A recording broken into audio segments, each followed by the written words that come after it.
unboxing of Starlink Gen 2 dish. You have to have a clear view of the sky before installing your Starlink mount to make sure that there is no obstruction of your Starlink dish.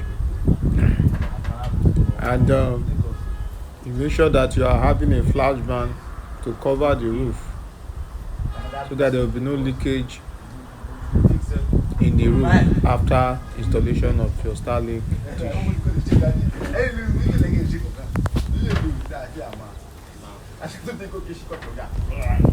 After having a clear view of the sky and you have fully installed your Starlink, you can now test your Starlink and endeavor to have a good ladder.